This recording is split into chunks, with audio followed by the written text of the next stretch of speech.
Hello दोस्तों, स्वागत है आपका all in one YouTube channel पर। आज हम देखेंगे सबसे पहले स्टडी लीव के बारे में। जो सेकंड टॉपिक है वो है लीव इनकैशमेंट,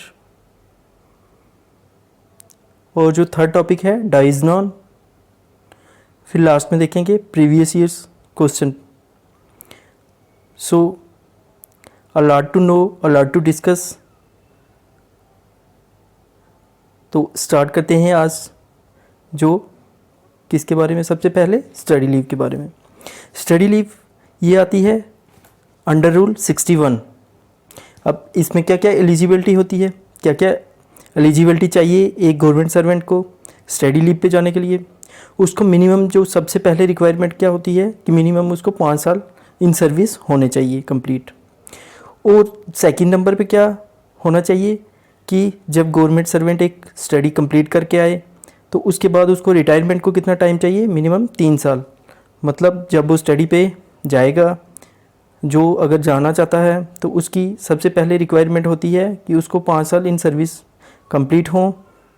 और अगर कोई रिटायरमेंट के पास स्टडी लीव पे जाना चाहता है तो उसमें क्या रिक्वायरमेंट होती है कि मिनिमम उसको 3 साल हो रिटायरमेंट होने को, तो तभी उसको क्या मिलती है, स्टडी लीव। अब सेकंड कंडीशन में क्या बताया गया है कि जो ये स्टडी लीव होती है ये एक टाइम में कितनी मिलती है, 1 साल। और जो इसका टोटल पीरियड होता है वो 2 साल होता है इन योर होल सर्विस। पूरी एक गवर्नमेंट की जो सर्विस होती है उसमें जो कितना time period, not exceed 2 years. अब थर्ड कंडीशन में क्या, अगर एक गवर्नमेंट सर्वेंट को इससे ज़्यादा लीव की ज़रूरत पड़ती है तो वो और किसी लीव को भी कंबाइन कर सकता है। जो नॉर्मल लीव होगी विद अलाउंसेस वो मैक्सिमम कितनी हो सकती है, 28 मंथ्स, इससे एक्सीड नहीं करेगी। और अगर government servant extra ordinary leave है जो वो उस पर जाना चाहता है तो उस केस में कितने, मैक्सिमम 5 ईयर्स के ज़्यादा नहीं एक्स्ट्रा ऑर्डिनरी लीव इससे कंबाइन कर सकते हम। मींस कि 2 साल तो आपको मिलेंगे स्टडी लीव के और 3 साल उसमें एक्स्ट्रा ऑर्डिनरी लीव जो दोनों को मिला के 5 साल के ऊपर नहीं होने चाहिए। अब जो सेकंड में केस है उसमें क्या है, सैलरी ड्यूरिंग स्टडी लीव। इसमें क्या होता है, जब आप स्टडी लीव पे जाते हैं तो आपको कितनी फुल सैलरी मिलती है।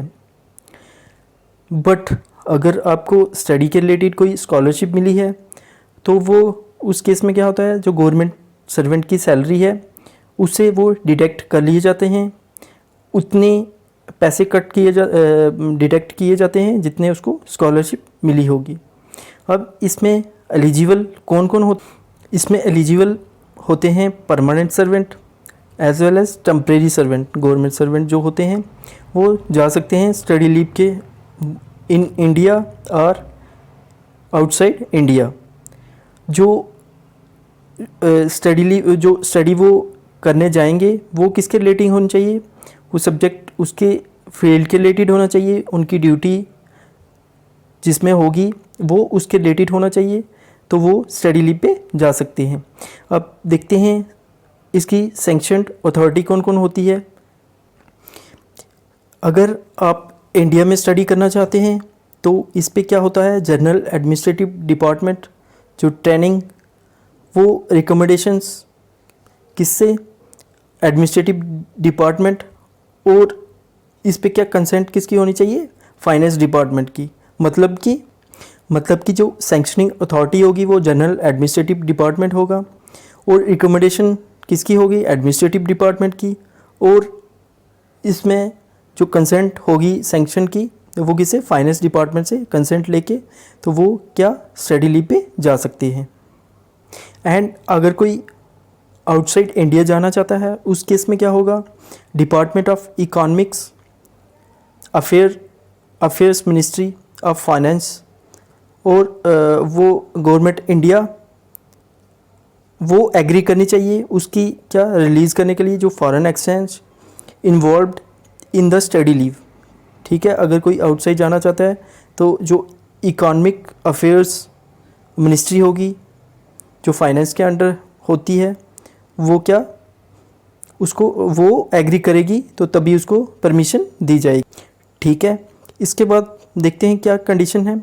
इसके बाद जो गवर्नमेंट अगर डेपुटेशन पे है तो जो उसका पेरेंट डिपार्टमेंट होता है, जो स्टडी सैंक्शनिंग अथॉरिटी होती है, उसको उससे भी क्या ऑब्टेन करनी पड़ती है, जो कंसेंट मतलब उससे भी उसको एग्रीमेंट ऑब्टेन करनी पड़ती है, तब वो सैंक्शन कर सकते हैं। अब इसमें क्या होता है, जो नेसेसरी बॉन्ड हैं वो साइन करते पड़ते हैं गवर्नमेंट सर्वेंट को, किसके साथ, गवर्नमेंट के साथ, अगेंस्ट एनी लॉस और वायलेशन ऑफ कंडीशन। सो जब उसको लीव पे जाएगा तो उसको ये बॉन्ड साइन करने पड़ेंगे विद गवर्नमेंट के साथ। और लास्ट कंडीशन में क्या बताया गया है कि अगर जो गवर्नमेंट सर्वेंट स्टडी लीव पे जाएगा, उसके जो रिज़ल्ट होगा, परफॉर्मेंस होगी, वो सेटिस्फैक्ट्री नहीं होगी, तो उसको क्या जो सैलरी ली होगी उसको वो पूरी की पूरी क्या रिफ़ंड करनी पड़ेगी। ठीक है, और अगर एक केस हो गया रिफ़ंड वाला कि अगर उसकी परफॉर्मेंस अच्छी नहीं रही स्टडी में तो उसको रिफ़ंड करना पड़ेगा। सेकंड कंडीशन में क्या होता है कि अगर कोई गवर्नमेंट सर्वेंट है वो 3 साल के स्टडी लीव आने के बाद 3 साल से पहले गवर्नमेंट जॉब को छोड़ता है तो तब भी उसको क्या करना पड़ता है, रिफ़ंड देना पड़ता है। सो दोस्तों अब देखते हैं लीव इनकैशमेंट के बारे में।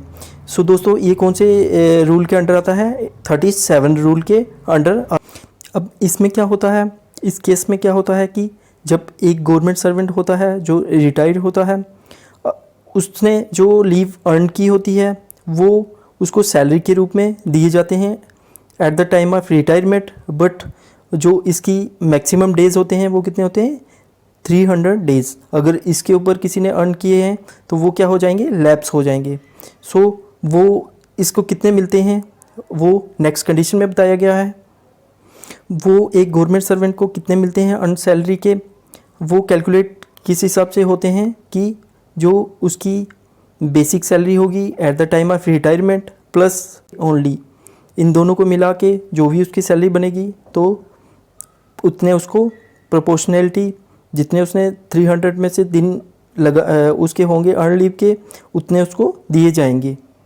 अब जो क्या होगा, कैश सैंक्शनिंग अथॉरिटी होगी वो कितने कैश करेगी, इक्विवेलेंट टू जो लीव सैंक्शनिंग अथॉरिटी होगी उसके इक्विवेलेंट जितने उसने दिन लगाए होंगे उतने उसको कैश क्या करेगी, सैंक्शन करेगी। अब नेक्स्ट कंडीशन में क्या बताया गया है कि जो लीव सैंक्शनिंग अथॉरिटी होगी उसको क्या होता है, वो क्या करती है, जब बंदा एक जो लीविंग सैंक्शनिंग अथॉरिटी होगी उसको क्या रिक्वायर्ड है कि वो इशू करेगी sanction for cash equivalent to earn leave, जितनी उसकी अर्न लीव होगी वो क्या करेगी कि इशू करेगी सैंक्शन फॉर, वो उतनी लीव उसको सैंक्शन करेगी जितनी उसकी अर्न लीव होगी।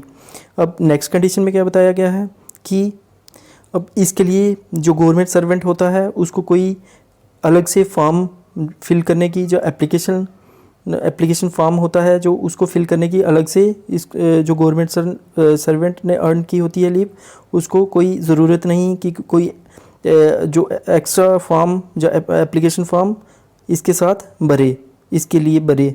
तो नेक्स्ट कंडीशन कि अगर एक गवर्नमेंट सर्वेंट है जो रिटायरमेंट के पहले ही उसकी डेथ होगी या रिटायरमेंट के बाद होगी डेथ और उसको क्या लीव इन कैश में नहीं मिला, तो उस केस में उसकी फैमिली में किस किस को मिलती है, ये देखते हैं हम नीचे। जो डेफिनेशन है फैमिली की कि किसको सबसे पहले उसकी जो एल्डेस्ट विडो होगी, जो हस्बैंड होगा कोई, तो सबसे पहले उसी को दी जाएगी। सेकंड नंबर पे उसका जो एल्डेस्ट सन है, जो अडॉप्टेड सन है, उसको दी जाएगी। फिर एल्डेस्ट अनमैरिड डॉटर होगी उसको दी जाएगी। अगर ये ऊपर वाले 3 नहीं हुए फिर कौन होगा, एल्डेस्ट विडो डॉटर, फिर फादर एंड मदर होगी, फिर एल्डेस्ट, अगर वो भी नहीं हुआ तो एल्डेस्ट मैरिड डॉटर होगी। अगर वो भी नहीं हुई तो कौन होगा, eldest brother below the age of 18 years. अगर वो भी नहीं हुए तो एल्डेस्ट अनमैरिड सिस्टर, तो अगर वो भी नहीं हुए तो जो आपका एल्डेस्ट चाइल्ड होगा किसका, आपके एल्डेस्ट सन का, तो उसको दी जाएगी। अब दोस्तों ये लास्ट में इसका फार्मूला कैलकुलेशन का बताया गया है। इस फार्मूले में क्या है कि फार्मूला फॉर कैलकुलेशन ये किसके रिलेटेड है, लीव इनकैशमेंट के। अब बेसिक प्लस DA इनटू इसको किससे किया जाता है, number of day earn leave, जितनी अर्न लीव होगी उतने दिन डिवाइडेड बाय 30। ये फार्मूला लगा के तो अर्न लीव के जो कैश लीव इनकैशमेंट बनती है वो इस फार्मूले से बनती है। अब नेक्स्ट देखते हैं हम डाइजनान के बारे में। ये कौन से रूल में आता है, रूल जो आता है 163 और जो सब रूल है 3 के अंडर ये आता है डाइजनान। तो इसमें क्या होता है, डाइजनान होता क्या है, बेसिकली जब एक गवर्नमेंट सर्वेंट है वो अनऑथराइज एब्सेंट रहता है फ्रॉम ड्यूटी से, तो उसको क्या बोलते हैं, डाइजनान। अब सेकंड कंडीशन में क्या बताया गया है कि डाइजनान अनऑथराइज एब्सेंस जिसकी होगी फ्रॉम ड्यूटी से, और ऑर्डर कौन करेगी, जो कॉम्पिटेंट अथॉरिटी होगी वो उसके ऑर्डर पे उस पीरियड को क्या बोला जाएगा, डाइजनान। अब डाइजनान क्या, इसका क्या लॉस क्या होते हैं, ये डज नॉट क्वालिफाई क्या क्या करती है, सैलरी नहीं करती डाइजनान। जो पीरियड होगा उसमें आपकी सैलरी जो होगी वो भी उसके लिए क्वालिफाई नहीं होती ये डाइजनान। फिर पेंशन के लिए नहीं होती क्वालिफाई, फिर इंक्रीमेंट के लिए नहीं होती, फिर प्रमोशन के लिए नहीं होती। और अगर किसी ने अर्न लीव अर्न की होती है तो उसको कितना 1/10th पीरियड इसका मिलेगा डाइजनान का। अब नेक्स्ट कंडीशन में क्या बताया गया है, ये कोई पेनल्टी तो नहीं है, इसको पेनल्टी नहीं कह सकते, बट ये क्यों है, क्यों डाइजनान क्यों रखा गया है रूल्स में, क्योंकि जो गवर्नमेंट सर्वेंट हैं उनको क्या रखा जाए, एक डिसिप्लिन में रखा जाए, ताकि ऑफिस में एक डिसिप्लिन ड्यूटी पे बना रहे गवर्नमेंट सर्वेंट की। सो दोस्तों आज इतना ही, इतने टॉपिक और इसके साथ जो लीव रूल्स हैं वो ख़त्म होते हैं। और अब देखते हैं हम प्रीवियस ईयर क्वेश्चंस कौन कौन से आए हैं। सबसे पहला है right in detail the entitlement and grant of earn leave of a government servant working in department other than the vocational department. ये कितने का आया है, 20 नंबर का आया हुआ है। अब नेक्स्ट क्या आया है, नेक्स्ट क्वेश्चन, ये मतलब एक जो एग्ज़ाम हुए होंगे उसमें ये एक क्वेश्चन आया है 20 नंबर का। अब नेक्स्ट जो एग्ज़ाम हुए हैं उसमें किस टाइप में आया है, उसमें ये जो आगे सब टॉपिक 4 दिए गए हैं, ये भी 20 नंबर का, मतलब कि एक टॉपिक इसका 5-5 नंबर का आया हुआ है। इसमें क्या जो शॉर्ट नोट लिखना है आपको किस पे, एक्स्ट्राऑर्डिनरी लीव पे, लीव नॉट ड्यू पे, डाइजनान और अर्न लीव पे, ठीक है। अब जो उसके नेक्स्ट पेपर में ये सारे प्रीवियस ईयर क्वेश्चन हैं जो एज इट इज़ हैं, जैसे PSC ने अपने एग्ज़ाम्स में पूछे हुए हैं। अब शॉर्ट नोट किस पे आया हुआ है, half pay leave, leave not due, earn leave और कैश इन लीव, जो लीव इन कैशमेंट है उसके ऊपर आया हुआ है। ये भी 20 नंबर का है। अब next, what are the conditions that govern the grant of following types of leave, half pay leave, study leave और लीव नॉट ड्यू। ये भी कितना का है, 20 नंबर का। और जो लास्ट है जो मेरे पास अवेलेबल थे, जो भी मेरे को मिले प्रीवियस ईयर से, तो वो मैंने यहाँ पे डाले हैं इस वीडियो में। और लास्ट क्वेश्चन जो इस वीडियो में है वो कौन सा है, describe briefly extra ordinary leave and commuted leave.